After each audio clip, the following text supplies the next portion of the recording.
Namaste, angels. We're going to get right into the weekly general reading. We definitely got some partnership stuff going on. Might not be romantic partnership, but it is spiritual partnership. So if it is romantic partnership, we're talking soulmates, twin flames, divine unions, or things of that nature. But we're beginning with party officially. And although yes is looking me in the face, it's no that's on the dice. So maybe there's maybe somebody's confused and they're trying to answer some sort of yes or no question. And with this one, we got stay in bed. I did have something facing me is dirty movie, but it's in reverse. So I guess somebody could be receiving some sort of pictures or something. There goes the 29 again. Can you guys see it? That it's like, boom, here I am. No, but the official. So officially, we got a little bit of yes and a little bit of no. Since I saw both before, now the dice says it's 50-50. Go either way. Still stay in bed. That 29 is right there again looking at us.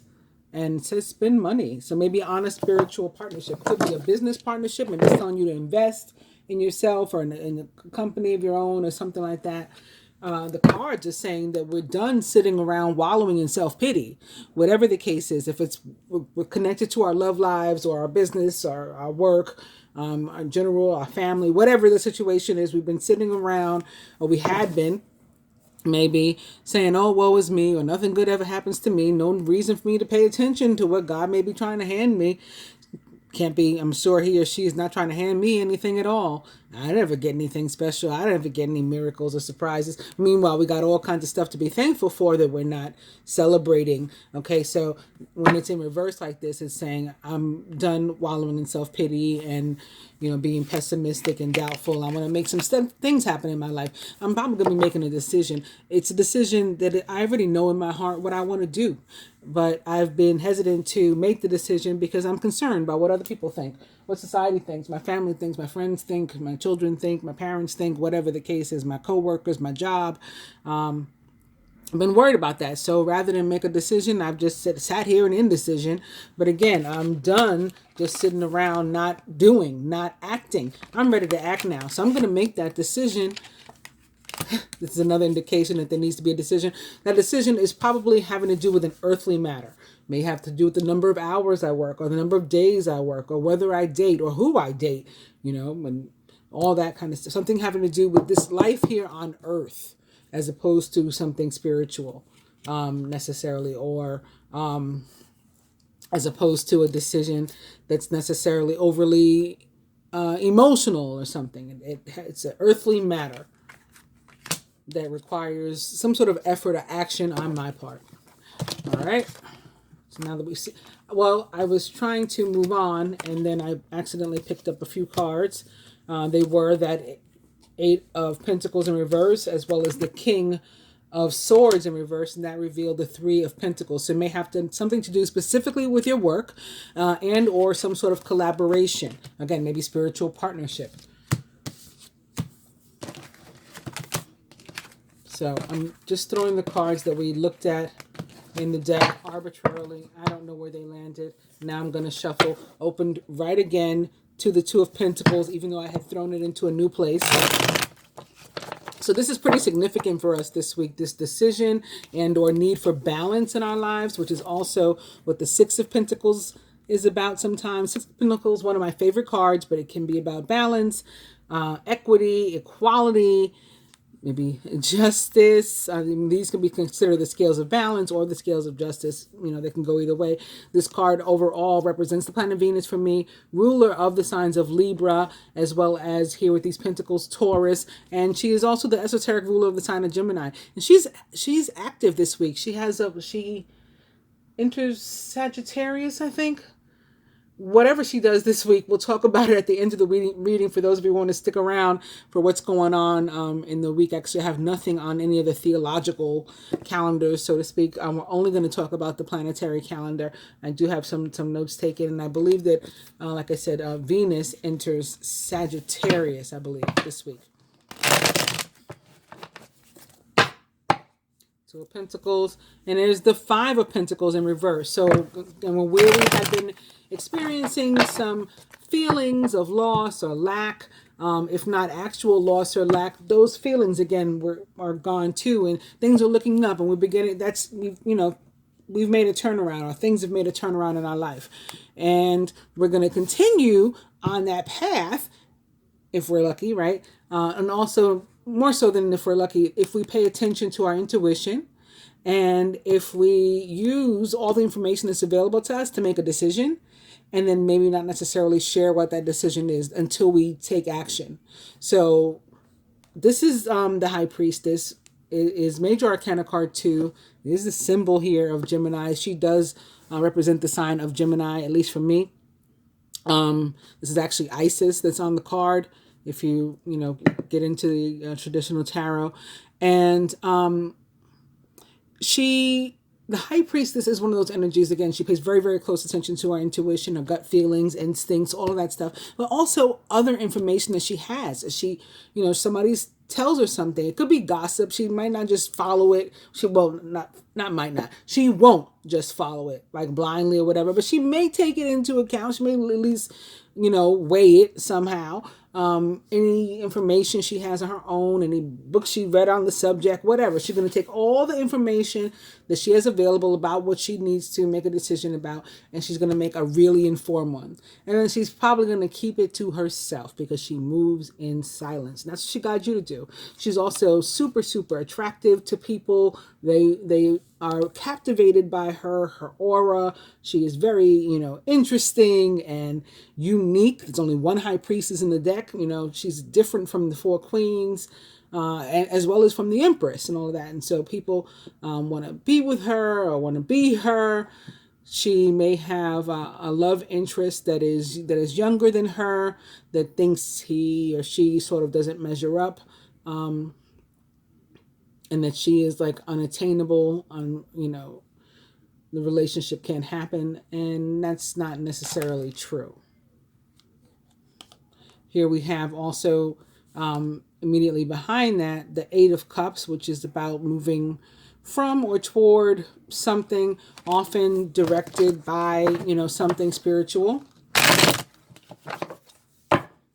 So that could be about what she needs to decide. And I think on this note, the Ace of Pentacles, some sort of abundant new beginning. I'm going to stop there and go ahead and cut.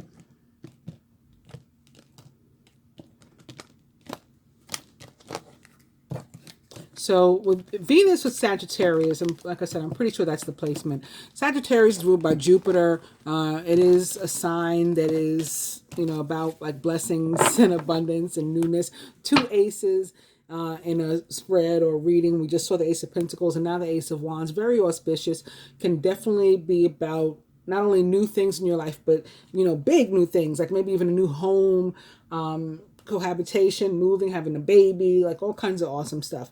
This will be our overall energy now. But I was saying about Venus, so she is the planet that rules money, abundance, love, and then Jupiter rules luck, karma. So these two energies, or at least the sign that Jupiter rules, Sagittarius, getting together with Venus and vice versa, they're going to want to gift us things. And that's probably where these aces are coming from. So now I'm going to pull 4 cards. The first one will be about general energy, and it is the Hermit. So the card most directly representing us over the course of the week from a general perspective. Major Arcana card 9, the Hermit. This is another energy that is super spiritual, that could have something to do with spiritual partnership or us, again, moving away from or towards something for the sake of some sort of spiritual, growth or some sort of clarity, enlightenment, and all of that. In terms of love, also the Hermit, when it pops up, whether it's upright like it is now or in reverse, can often have to do with relationships from your past returning, rekindling a relationship from the past.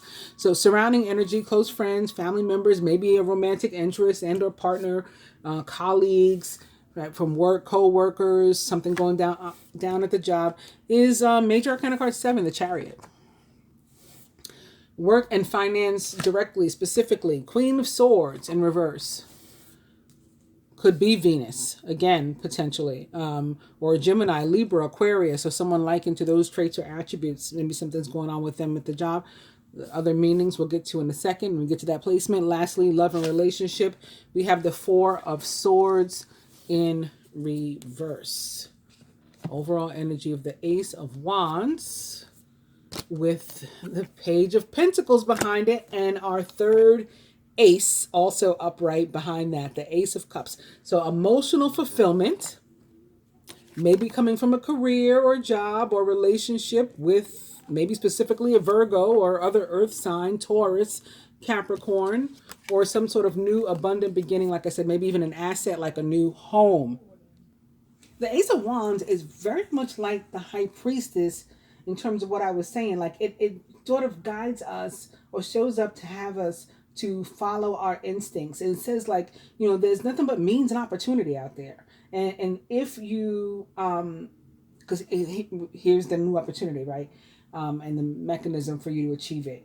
So if you think that project, that job, that career, that relationship or whatever that you've been dreaming of is the one for you, is a good idea, is something worth pursuing, that's where your passions lie, that's going to make you emotionally happy or whatever, then just go ahead and do it. Just do it.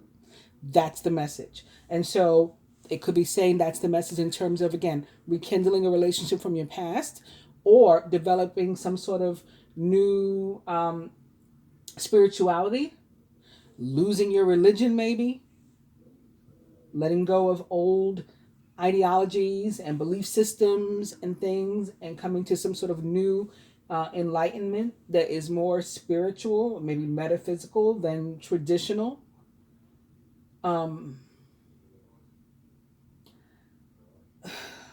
This card talks about spirituality, even if one is like an atheist. It is whatever spirit means to you. So if that means your own spirit, if that means something in the sky, if that means something surrounding you, if that means all of the above, some of each, whatever, then that's what it represents. It's a very strength-like card too, in terms of feeling supported by the universe when the Hermit shows up.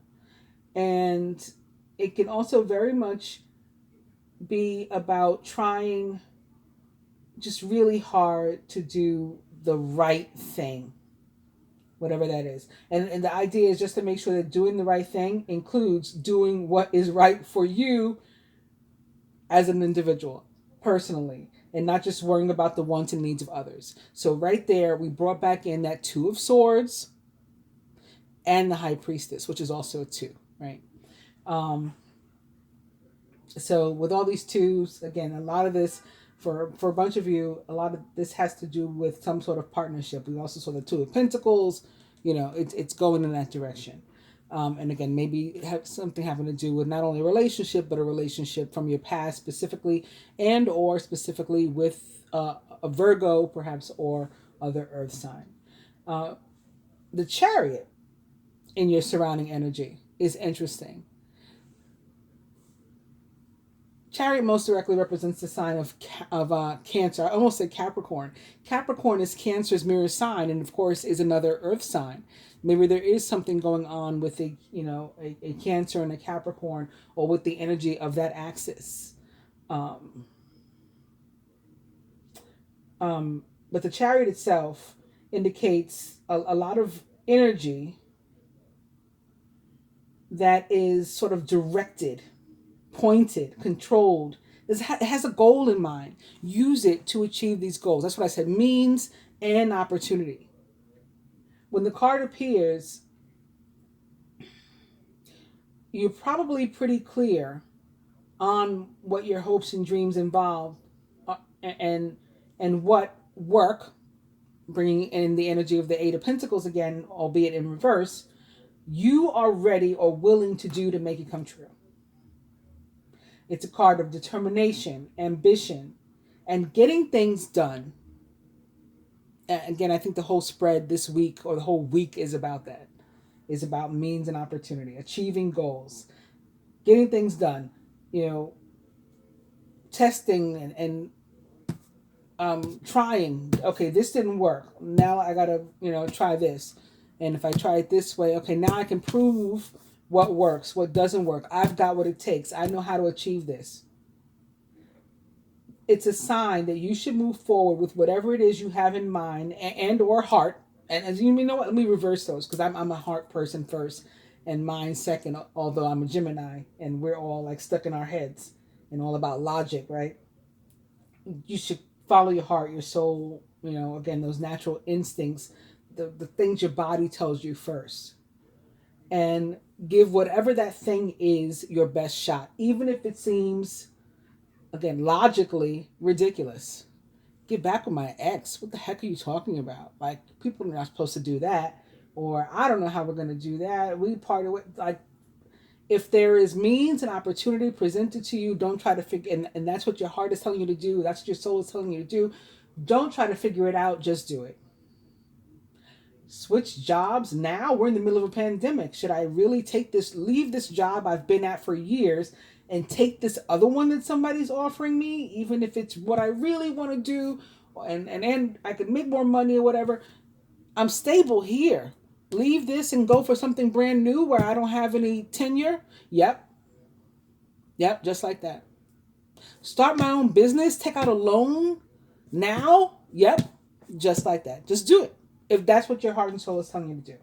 So, for some of us, there could be something going on specifically with maybe a means of transportation, likely a car, right? Most people, planes, trains, and automobiles. And, some of us could be traveling, moving. That could be what you want to do right now. And again, just do it. But for some of us, it has to do with maybe a mode of transportation, maybe buying a new car, renting a car, maybe something is going on with your car or with that of somebody who is close to you. Because again, this is surrounding energy, so it doesn't necessarily have to be your energy, and likely isn't actually. Likely just, things that are connected to you or people that are connected to you. With work and the Chariot or maybe co-workers, something small could get blown out of proportion, and that may be what it's about, because in the Queen of Swords in reverse in the position of work and finance can have to do with miscommunication. So again, something could be presumed, maybe taking that into account. Something tiny blows up and turns into a big thing at work. It pops off unnecessarily. In love specifically, so just looking at the Chariot on its own, in terms of love, it can mean that we're tempted to go too far, too fast, or our love interest or mate is, and they're pushing us, and that's not what we want. If somebody's pressuring you in that way or whatever, like, and you don't want that, again, there's a need for communication. And the Queen of Swords is in the position of work and finance, but I'm just going to put it out there that she is here and she's next to this Chariot. So if I look at the two of them together, there could easily be miscommunication in a relationship. So the best way that we can, set boundaries or learn of our mate or love interest boundaries is by communicating with them. If you aren't interested in a relationship with somebody who like clearly wants one with you, the kindest thing to do is, to let them know you're not interested. And I know a lot of people don't feel that way. Maybe it's because I'm a Gemini that I feel that way, but that's also kind of what the card is telling you. And maybe I'm getting that stronger again because of the Queen of Swords sitting right next to it, but that's what it is. Like being upfront and honest about what it is and what it's not. With those kind of things, like in the short term, if you don't tell the truth, people's feelings may be preserved and it could, feel better and be better. But in the long run, it hurts more. And sometimes even, a greater number of people. Since I can't stop talking about the Queen of Swords, I'm just going to go ahead and move on to her now. Again, she is in work and finance, and she can be about being misinterpreted or misunderstood, or you misunderstanding something and be reading something incorrectly. So like take your time if you have to explain something at work, to explain it thoroughly and make sure that the people you're talking to are clear, whether that is verbal or you're sending an email or fax, if people still do that, you're on a Zoom meeting, whatever the case, make sure that the information is understood by the parties that you're dealing with as best as you can, because assumptions can be very problematic. both in, you know, current established jobs or in job hunting, for those of you who are looking for work, and possibly even in trying to get, like, you know, your unemployment or something like that. You know, miscommunication could be costly there too, or you've applied for something, some other sort of subsidy or something, for lack of a better word. Make sure that everything is clear and concise, like in your application and all that too. Finances specifically, again, she can show that communication and data mistakes can really impact you in your financial life right now. So, like, check your receipts, your financial statements. You know, a bank could make a receipt. There could be make a receipt. A bank could make a mistake. There could be a mistake in your paycheck, or again, maybe it gets held up or something because somebody clicks the wrong thing in the human resources department. Catching this mistake could get money refunded to you or save you money, and it could be substantial when this card shows up in that position. So last but not least, we have love and relationship, and the Four of Swords for me can be a card of travel and movement. So maybe wanting to take a trip with somebody, planning. It's the planning stage. Like when the Four of Swords comes up for me, I see that, and then with the, like, if it's the Six of Swords, sometimes that follows. Then that's like the actual going on the trip. That's the actual traveling or moving. And the Four is like, I'm thinking about it. Maybe we could get something going. So it could be thinking about traveling, moving, whether metaphorically, like I'm thinking about traveling forward or moving forward with this person. Or I'm thinking about actually taking a trip with them, or taking a trip to see them, or something like that. It can be about all of those. It can also mean, getting back to our overall theme of, again, what I feel the week is about, means an opportunity. It can also mean that you have that, right? But your relationship could be sort of lacking right now, and you're going to find that you will need to make that extra effort. And again, you have the means to do it right now. You have the opportunity to do it right now. Make that extra effort to be together, connected, whether that is, again, in person, or you can only do it energetically or via Zoom or whatever it is. However you have to do it, putting in the extra effort to connect with a person.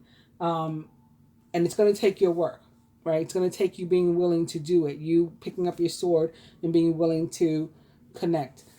If you just let an opportunity slip by the wayside, that could be like you falling on your own. Like you would be the one to cause your own pain if something didn't work out, and it's because you didn't take action, because you have the means, you have the opportunity to do it.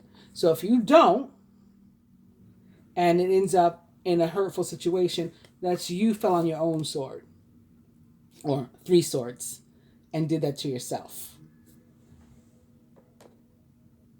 If you're single and looking and you feel like it's been a while and you just haven't found anybody, then it's probably time to change your tactics. So, keeping in that vein of wands, again, those are about passion, movement, action. We are beginning, I'm going to clarify these cards a little bit further, and we're beginning with the Knight of Wands, who is passionate, charismatic, confident, and restless. Possibly an Aries, Leo, or Sagittarius, or someone likened to those traits or attributes. An opportunity arises that needs your attention right away. Moving quickly is important, yet there's nothing that you can't handle if you follow your own inner guidance. So again, this is about listening to your instincts and then doing what you feel your body, your soul, your heart is telling you to do. And could be something, a brand new start to something, just like an ace indicates. Remember, we saw 3 tonight, and this is the Fool, basically. It's called the Dreamer here, but it's telling you to take a leap at this new thing. Just do it, like I've been saying. You're starting a new adventure. Run free and take a leap of faith. And could be something that you've been praying for, wishing for, dreaming about, like literally with the star. And this is those dreams coming true. You are about to take a big leap forward with your life. Worry will be replaced with optimism. Fear with hope. And joy is coming home to roost. Major Arcana card 17 represents the sign of Aquarius most directly, as does the Queen of Swords. And also the Six of Cups is upright. That could be something from your past, could be from what you've been praying, maybe a relationship. The love and care of children could become an important part of your life, or people from your childhood may return to it. Old memories can be healed, or possibly old childhood dreams are ready to be revived. And again, this is also a soulmate card in the tarot. Could definitely be about a mate, whether it's one you've dealt with before or it's a brand new one. And then we have it's in reverse, but we do have another Ace of Pentacles. You can expect a windfall of abundance, such as money, timely assistance, a serendipitous meeting, or rewarding advice. You may be offered a fabulous new job or promotion, or the prospect of a profitable business venture or investment. So again, I'm going to take the cards that we looked at and sort of just throw them in arbitrarily. The star that we saw is also about communication, often using some sort of technology like Zoom or something, as I've been talking about too. So it can be an indication of that. Or like what I said, if you're single and you haven't met anybody, maybe you need to try a new method. It could be guiding you toward like online dating or meeting somebody online and social media in a group or, you know, something like that. Switching it up, doing something new. Just mixing these up again.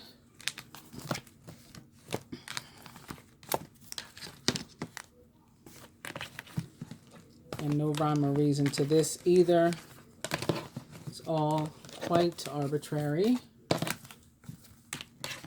We'll put some in the middle, some at the bottom, some at the top.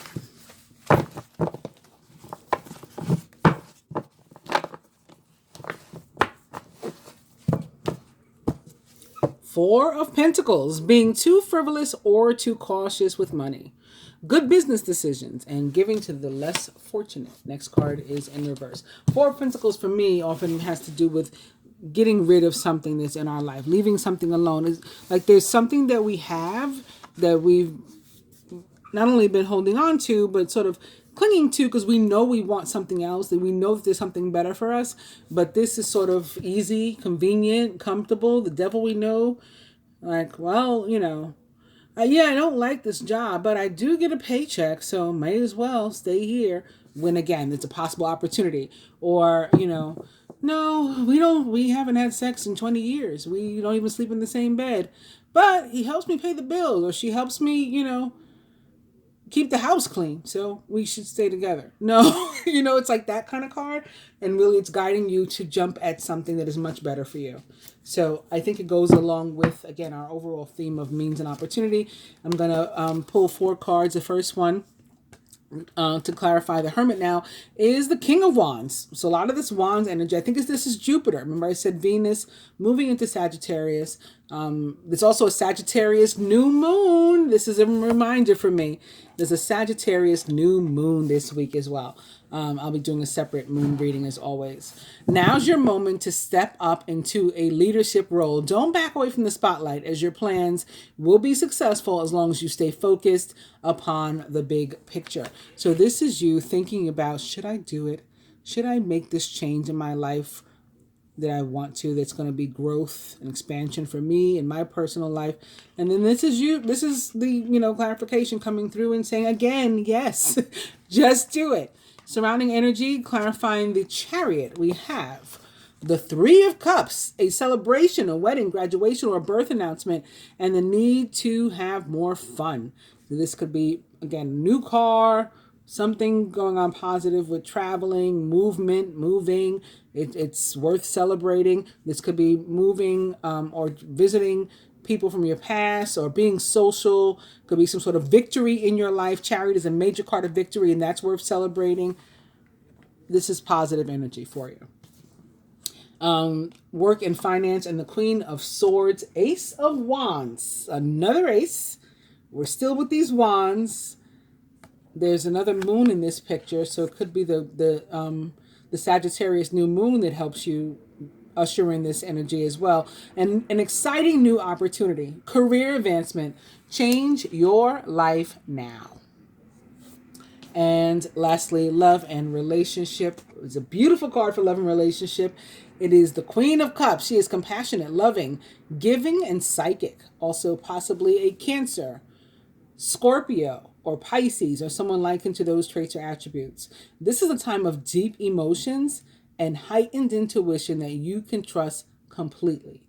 Be mindful that you don't ignore your own feelings or needs while caring for others.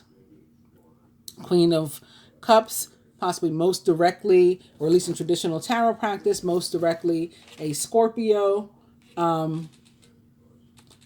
But again, it could be any one of those water signs or not a water sign at all. This is just a card of emotion and love and positivity. Queen of Cups, one of the best cards that you can possibly pull in the position of love and finance. I'm going to pull one last card. It's going to be from this soulmate deck. And it's going to be just the next card here. It says, you are moving into a steady and reliable path in your love life. So I talked about how the Four of Swords can be about moving, traveling, going for, and they now confirm. I hope you guys have enjoyed it. Those of you who'd like to stick around and find out what's going on for me this week in the celestial system, please do. Otherwise, if you just wanted to watch the cards, I thank you for being here. Please do like, share, subscribe, all of that. And comment. If you comment, I try to answer all the comments that I receive. And if you subscribe, please do hit both the subscribe button and the bell button so that hopefully you'll receive your notifications. And again, I do appreciate it. All right, so the rest of you, I've just picked up my computer and gone to December 14th at 11:16 a.m. Again, we experience a new moon and a total solar eclipse. So the sun will be completely blocked out. That is 23 degrees Sagittarius where that happens. On December 15th, the next day at 11:21 a.m., Venus, ruler of the signs of Libra, Taurus, and Gemini, enters Sagittarius at 0 degrees. So here's another thing that's interesting about Gemini and Sagittarius. They are mirror signs as well, opposite axis signs. And Sagittarius rules Gemini's 7th house of relationships. So closest one-on-one relationships could be where we are most affected, Geminis, when this is concerned. Between our ruler, Venus, who rules love, and her entering, again, our 7th house of relationship. Could be a lot for us going on there. Also on December 15th, but this one later in the afternoon or early evening at 5:17 p.m. Chiron, the wounded healer, right? So the asteroid Chiron that has been retrograde in Aries and has been on in a transit back and forth in and out of Aries, mostly in Aries, since I think like 2019, was it? 17, 19, I think it was 2019, and will be until like 2027, goes direct. So it's been retrograde, it goes direct. 4 degrees Aries, which is pretty cool because in the tarot, major arcana card 4 represents the sign of Aries. It's the Emperor. December 17th at 12:04 a.m., Saturn, ruler of the sign of Capricorn, enters Aquarius, also at 0 degrees.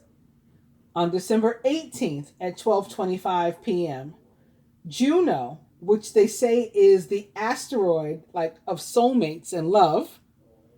So maybe that's why we have somebody returning from your past. Maybe that's why we saw the 6 of Cups. Maybe that's why we have the Queen of Cups there. Maybe that's why we have all these aces. There's an opportunity for a brand new start with a soulmate, somebody from, and just because it's from your past, just because it's soulmate doesn't mean it has to be from your past. This could be somebody you never met before. We'll see what happens in the love reading. But with all the aces and the Queen of Cups, again, there's definitely a lot of energy here that's positive for love and relationship. And now we have Juno, the asteroid of love. It also represents like a mother energy. Juno, it's the equivalent of like Hera, like Zeus's wife, which is like Venus. It's more mother and like goddess or mother of love. She too enters Sagittarius at 0 degrees, just like Venus. So they'll both be there. And then we have, lastly, the last day for which this reading is December 19th, Saturday, at 8:07 a.m. Jupiter, the planet and god of growth and expansion and love and karma, enters Aquarius, the sign of freedom and humanitarianism. Isn't that interesting? Also at 0 degrees. So I'm going to talk about a couple of these a little deeper, beginning with Venus in Sagittarius, adventurous, joyful, larger than life. For this, I went to www.tarot.com. Venus is the planet of love, self-worth, money, and all things beautiful. Her style is sweet, cooperative, and peaceful. But when this graceful planet's energy mixes with free-spirited, the sign of Sagittarius, her joyful side comes out to play. Hearts come out of hiding while Venus moves through Sagittarius. The happy and free energy of Sagittarius turns Venus up a few notches, encouraging us to live life to the fullest. Just do it, like I've been saying. This is a time to socialize, to try new things, and to look for love in different places. Sagittarius is the sign of the adventurer. So when Venus is traveling through the sign, we find ourselves drawn to exotic people, places, and experiences, like the High Priestess maybe. Old routines and worn-out relationships are at risk of being traded in for something bigger, better, brighter. Right, get rid of this. Get rid of this. We want to expand beyond our usual boundaries and may give up some of our comfortable patterns. Remember I said this is just comfort. I'm just used to this. Give up those comfortable patterns of the past to try out new experiences. Love needs to grow during this transit. It will not stand still. It has to move also. Sagittarius doesn't like to be tied down. So during Venus's dance here, it's best to keep love light and open and to avoid taking things too seriously. Those in relationships, and maybe that has to do with the Chariot and not pushing too fast or too hard, right? Just keeping things light. Those in a relationship can liven things up by taking a trip. That's also connected potentially to the Chariot. Taking a trip to another place that neither of you have ever been, or signing up for a class to learn something new together. Singles could find love where they least expect it. I said try new places, right?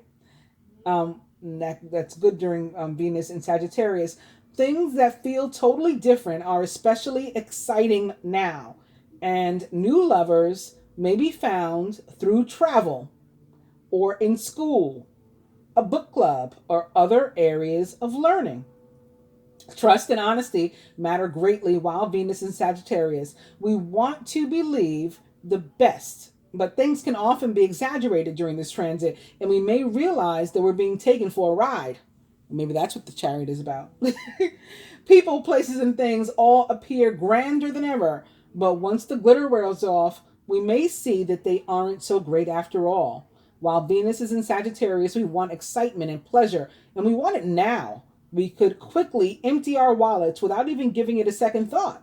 Sagittarius likes a little risk, including financially. Excessive spending, gambling, and frivolity should be watched carefully during this transit. However, investing some money in a new course of study or a faraway travel experience is a way to use this energy for good.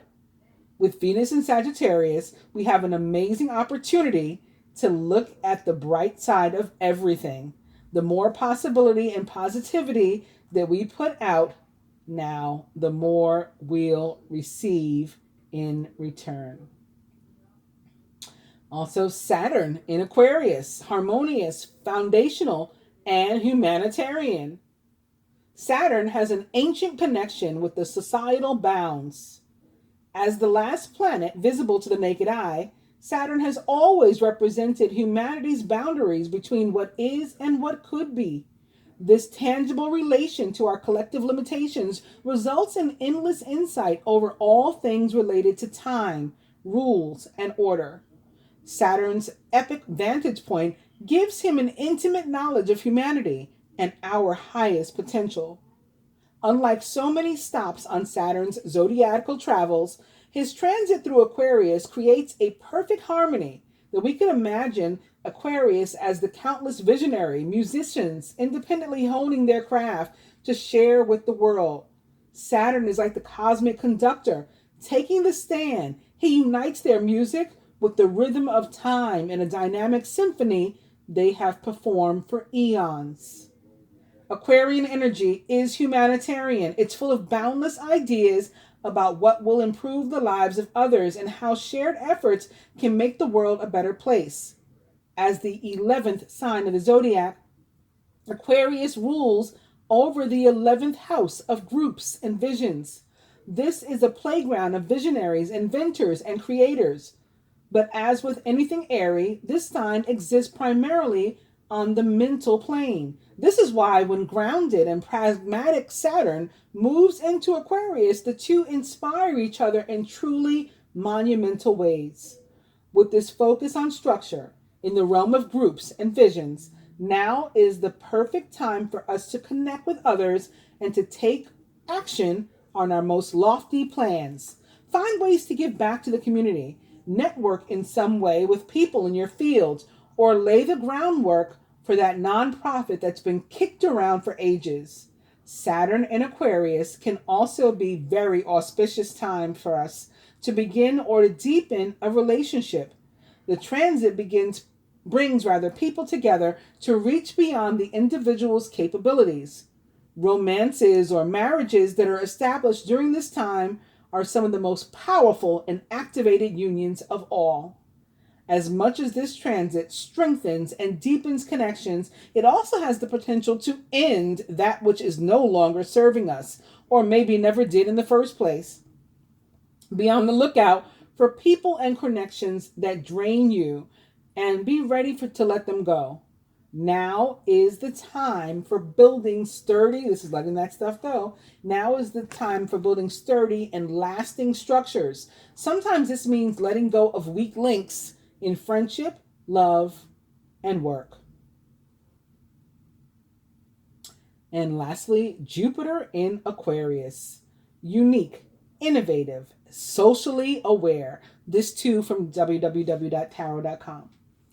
It comes as no surprise that Jupiter, the largest of all the planets, is the planet that encourages growth and good fortune.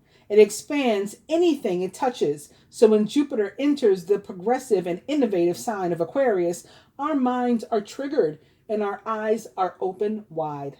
Aquarius is already a broad-minded sign, and Jupiter's presence here allows us all to access ideas and solutions that at other times may seem too big or too daunting. It comes as no surprise that Jupiter, the largest of all planets, is the planet that encourages growth and good fortune. It expands everything that it touches. They repeated the same paragraph. I'm sorry. I almost did it too. If you go to www.tarot.com, Jupiter in Aquarius, you'll see it. Okay. Jupiter's transit through Aquarius gives us the opportunity to look beyond the confines of our individual lives and personal concerns to see the world as a whole. It encourages us to think beyond ourselves and to give of ourselves, realizing that we are each a small part of a great community, and every one of us has an important role to play. Aquarius is a very idealistic sign. It has a knack for seeing what's wrong with the world, then coming up with unique and innovative ways to improve things. While Jupiter is moving through Aquarius, we are all gifted with this Aquarian ability to think and do things differently and to create a more ideal future. Thanks to the expanding nature of Jupiter, it's easier to step outside of ourselves during this time to consider the needs of others in our communities, countries, and the world at large. Jupiter in Aquarius makes us optimistic for the future, regardless of how things look in the present moment. We know that we have the ideas and solutions that will make for a better tomorrow. Instead of seeing limits, we see opportunities. Means and opportunity. I told y'all, instead of seeing differences, we see similarities. During Jupiter's transit through Aquarius, we'll find it easier to connect with other people who have the same visions as we do, so that we can join forces to instigate the changes that we need to be made. Jupiter is a planet that prizes learning, making this a time that we can learn a great deal from others. We want to share our own ideas with others, but we can gain even more knowledge by listening to the unique thoughts and experiences of those around us. There is, however, a potential for philosophical extremism during this transit. If the radical tendencies of Aquarius are not tempered with compassion and respect for others' opinions, both Jupiter and Aquarius have a strong need to be right and can be intolerant of differing viewpoints. We must remember that this is a time to look further than our individual preferences or privileges, and to realize that we each need to be committed to the survival and well-being of the one group that we all belong to, humanity. And I bet we're going to see a bunch of stuff going on in the country and world at large to that end as well during this transit. Hope you guys have enjoyed the reading. I'm going to be back with love. Again, please do like, share, subscribe, comment. I try to answer all the comments. And if you subscribe, hit both the subscribe button and the bell button so that hopefully you'll get your notifications. I do appreciate it. Namaste.